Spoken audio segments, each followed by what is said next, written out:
এবার রাজ্যের শাসক দলের বিরুদ্ধে গর্জে উঠলেন বিজেপির সাংসদ সুকান্ত মজুমদারের অডিও কল। দেখুন অডিও বার্তায় কি বলছেন। প্রত্যেকবার এইভাবে এই মাসে প্রায় 4 বার আমাকে রাস্তা থেকে তুলে নিয়ে এসে একেবারে লালবাজার থেকে সরাসরি রাখছে এবং তারপরে বেল বন্ডে সই করিয়ে ছেড়ে দিচ্ছে। এতদিন তাই হয়েছে।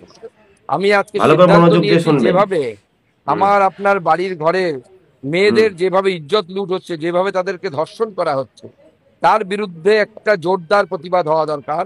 এবং আমি সিদ্ধান্ত নিয়েছি আমি বেল বন্ডে সাইন করে ব্যক্তিগতভাবে জামিন নেব না। তার জন্য যদি আমাকে রাতভর জেলে থাকতে হয় তাও কোনো অসুবিধা নেই, রাতভর জেলে থাকবো। এর আগে আমি বলেছি 1000 বার যদি আমাকে।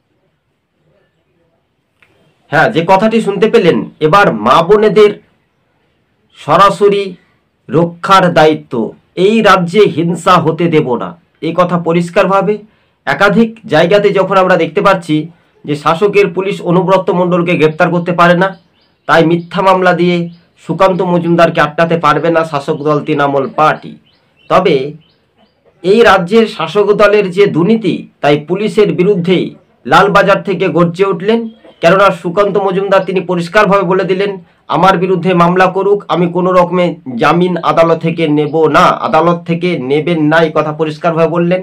তেমনি পুলিশ যেই রকমভাবে তৃণমূলের এক নেতা যখন হুমকি দিল, মা বোন তুলে খিস্তি করলো, তাকে যে একেবারে কদর্য ভাষায় গালিগালাজ করলো, তাকে গ্রেপ্তার করতে পারলো না, কেননা তিনি তৃণমূল। আর অপরাধ কি হচ্ছে, বিজেপির নেতা বলে তার বিরুদ্ধে মিথ্যা মামলা কি করলো তৃণমূলের পুলিশ, একেবারে মামলা করে দিল। তাই লালবাজার থেকে সরাসরি আপনারা সেই অডিও বার্তাটাই বিজেপির সাংসদ প্রতিমন্ত্রী আপনারা জানেন, সেটি তিনি তুলে ধরলেন।